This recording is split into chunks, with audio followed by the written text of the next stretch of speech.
కాంగ్రెస్ అనుసరిస్తున్న విధానాలతో ప్రజలు ఇబ్బందులు పడుతున్నారని ఫైర్ అయ్యారు మాజీ అసెంబ్లీ స్పీకర్ పోచారం శ్రీనివాసరెడ్డి.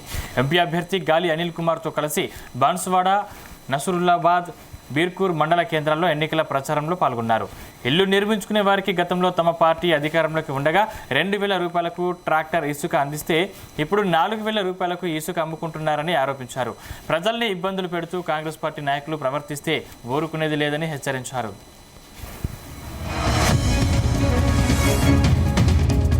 ఎల్లారెడ్డికి వచ్చినావు నాయన, నువ్వు మా వాళ్ళతోటి ఇబ్బంది పెట్టి పోతే మాకు ఇబ్బంది చేత కాదు పెట్టడం, మేము పెట్టలేదు. కానీ ఈరోజు మా పార్టీలో కలిస్తేనే నీ టిప్పర్ మొరం నడుస్తుంది. మొరం తిప్పలు ఆపేసేది మన కార్యకర్తలు, క్రషలు ఆపేసేది మన కార్యకర్తలు, డాక్టర్లు ఆపేసి మన కార్యకర్తలు. మేము ఎంతవరకు సహించాలో సహిస్తాం.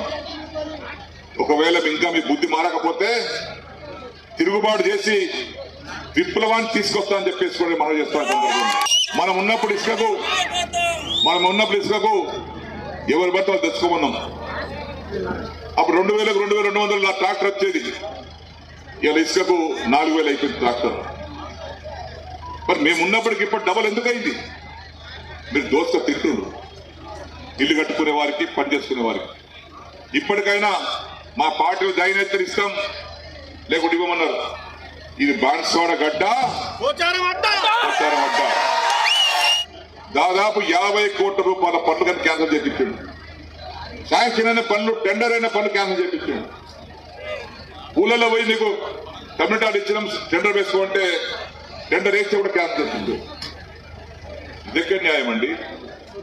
ఇప్పటికైనా మర్యాదగా గౌరవంగా ఉందాం. ఎన్నికలు వచ్చినప్పుడు ఎవరికి ఇష్టం వచ్చి వాళ్ళు ఓట్లు వేస్తారు.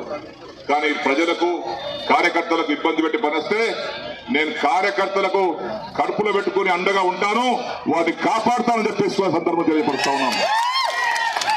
ఎప్పుడు మీ రోజులు ఉన్నాయి. Parliament election